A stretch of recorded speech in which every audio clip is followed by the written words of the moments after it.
조인섭 변호사의 상담소.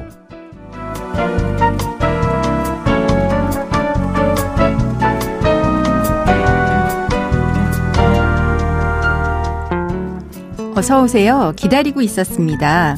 무슨 일이 있으신가요? 편하게 말씀하세요. 제가 들어드리겠습니다. 속 시원하고 정확한 자문으로 법률 문제를 풀어드리는 조인섭 변호사의 상담소, 지금 바로 문을 열겠습니다. 저는 조인섭입니다.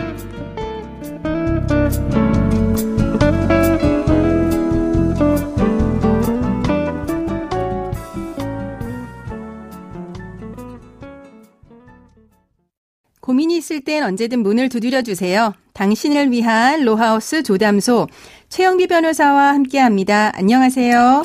네, 안녕하세요. 본법인 신세계로의 최영비 변호사입니다. 네, 오늘은 어떤 고민이 기다리고 있는지 먼저 사연부터 알아보겠습니다.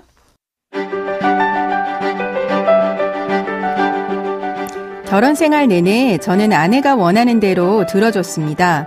생활비를 달라고 하길래 대부분 줬고 아파트도 아내의 명의로 해줬습니다. 그게 가정의 평화를 위해 좋다고 생각했기 때문이었습니다. 그런데 언젠가부터 아내와 조금씩 틀어지기 시작했고 이혼 이야기가 오가게 됐습니다. 이혼 과정은 까다로웠습니다. 특히 재산 분할은 서로의 조건만 이야기하다 보니 의견이 좁혀지지 않아서 결국 재판상 이혼을 청구했죠. 그런데 이혼소송 직후 아내 명의로 된 부동산 등기부를 뽑아봤는데 이혼소송 직전 거액의 근저당권이 설정된 것을 발견했습니다. 아내한테 물어봤더니 다른 사람한테 돈을 빌린 게 있었다라고 합니다. 은행에서 대출받아서 은행 앞으로 근저당을 설정하고 받은 돈은 갚았다고 주장했지만 법원에서는 받아들이지 않았습니다. 그리고 저는 정당한 몫의 재산분할 청구금을 인정받을 수 있었죠. 그러나 판결 이후 아내는 돈이 없다면서 재산분할금을 저에게 지급하지 않고 있습니다. 제가 부동산을 경매에 넘겨서 강제 집행하려고 해도 이미 부동산에 설정해 놓은 선순위인 거액의 근저당으로 인해서 근저당권자에게 돌아가고 저에게 실질적으로 남는 게 없습니다. 제가 재산분할 청구금을 받으려면 어떻게 해야 할까요? 혹시 형사적으로 해결할 수 있는 방법은 없을까요?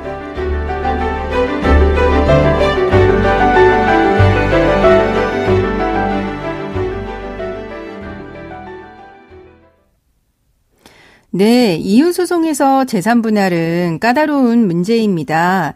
특히 상대방이 지급하지 않는 걸로 마음먹고 나오면 골치가 아파지는데요. 사연자분이 재산분할 청구금을 받기 위해서 가정법원에 할 수 있는 청구가 있을지 알려주세요. 네, 사연자분처럼 이혼소송에서 재산분할을 받는 것으로 판결을 받더라도 상대방이 이를 지급하지 않는 경우가 있습니다. 네.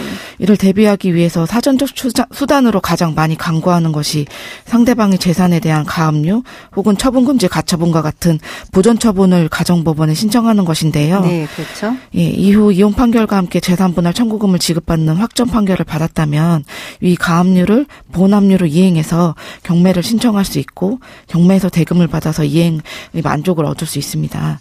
그러나 이번 사연처럼 상대방이 부부 공동재산이었던 부동산에 이혼소송 직전 선순위 근저당권을 설정해서 부동산 경매를 하더라도 그 사연자분이 순위에서 밀려 실제로 받아올 금원이 없다면 경매를 통한 강제 집행마저도 실익이 없는 결과가 발생하는데요. 네. 이 경우 사후적으로 가정법원에 신청할 수 있는 구제 방법으로는 재산분할 청구금에 대한 이행명령 신청을 하는 방법을 고려해 볼 수 있습니다. 네, 이제 이행명령 신청은 가사소송 쪽에 특이한 이제 이행 그 신청 방법인 거죠? 네, 맞습니다.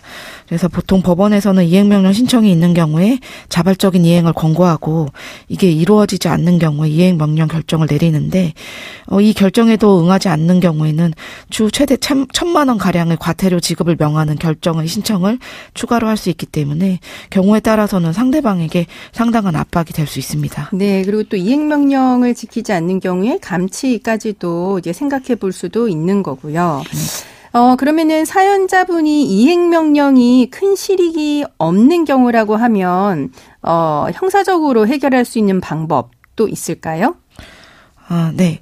이혼 소송을 앞두고 상대방에게 재산 분할 청구권이 발생할 것을 예상됨에도 불구하고 사연자분의 아내처럼 제3자 앞으로 근저당권을 설정한 이런 경우에는 형법상 강제집행 면탈죄의 성립을 검토해 볼 수 있습니다. 네.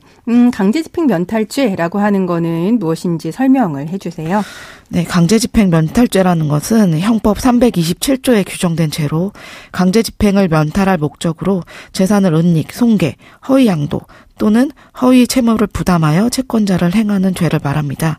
뭐 쉽게 말하면 이제 채권자가 소송을 걸기 직전에 혹은 뭐 채권자가 가압류를 이렇게 해놓은 경우에 강제 집행을 피하기 위해서 재산을 좀 빼돌리는 행위를 말할 수 있습니다. 그러니까 쉽게 이야기하면 이혼 소송 직전에 재산을 빼돌리는 경우에 형사처벌이 되는 게 이제 강제집행 면탈죄겠죠. 네, 맞습니다. 예. 그런데 이게 생각보다 그 행위 태양에 포섭되지 않는 경우가 많아서 강제집행 면탈죄가 잘 인정되지 않기도 합니다. 네, 성립되려면 좀 까다롭다. 네, 맞습니다. 네. 예를 들어서 이제 허위의 채무 부담이 아니라 실제로 채무를 부담했다면 강제집행 면탈죄가 되지 않는데요. 만약에 사연에서 아내분이 실제로 제3자에게 돈을 빌려서 그 돈을 갚겠다고 대출을 받아서 은행에 근저당권을 설정해 준 것이라면 이게 허위 채무 부담이 아니기 때문에 강제집행 면탈죄는 성립할 수 없습니다.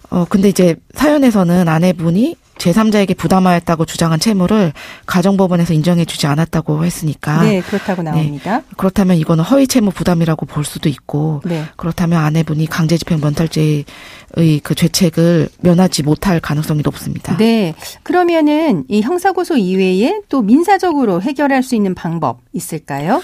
네, 사연자분께서는 사실 지금 부동산에 설정된 근저당권을 말소하는 게 가장 좀 중요한 문제일 텐데요. 그렇죠. 네, 만약에 이 아내가 채무가 없음에도 제3자에게 채무가 있는 것처럼 뭐 이렇게 허위의 차용증을 발행하는 등으로 그 제3자를 채권자로 해서 그 제3자에게 근저당권을 설정했다면 그 허위 채무 부담 행위가 민법상 통정 허위 표시로서 무효입니다.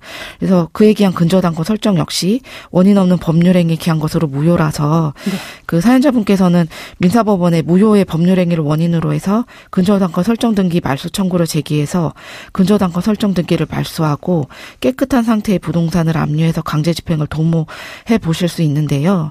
네, 이게 사연의 경우에 들어보니까 아내가 대출을 받으면서 은행에 근저당권을 설정했다고 하셨거든요. 그렇죠. 그렇다면 사실 대출행위 자체는 유효한 것으로 볼 수 있기 때문에 근저당권 설정도 유효하고 그렇다면 근저당권 설정을 좀 말소하기는 어려워 보입니다. 그러면은 그거 이외에 어떤 민사적인 해결 방법 또 생각해 볼 수 있는 게 있을까요? 네, 추가적으로 이제 고려해 볼 수 있는 게 사회행위 취소 소송인데요. 네. 사회행위 취소 소송이 인정되려면 수익자 또는 전득자가 악이어야 됩니다. 즉 사회행위임을 알았어야 되고요. 또 취소 원인은 안 날로부터 1년 이내에 그 소송을 제기해야 되는데 사례에서 은행의 경우에 그 사행임을 알았다고 보기엔 좀 무리가 있어 보이고 또 사행임을 안 날로부터 1년이 지났다면 요 사행위 취소 소송도 조금 어려워 보입니다. 네.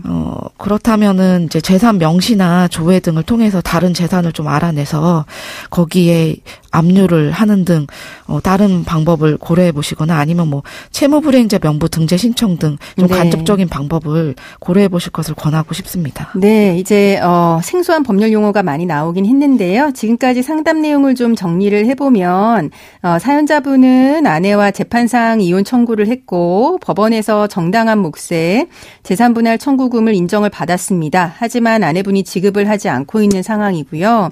부동산을 경매에 넘겨서 강제 집행을 하려고 해도 근저당권 때문에 사연자분한테는 남는 게 없는 상황입니다. 이런 경우에 가정법원에 재산분할 청구금에 대한 이행명령 신청하는 거 고려해 볼 수 있고요. 또 강제집행 면탈죄로 고소하는 것도 생각해 볼 수 있습니다.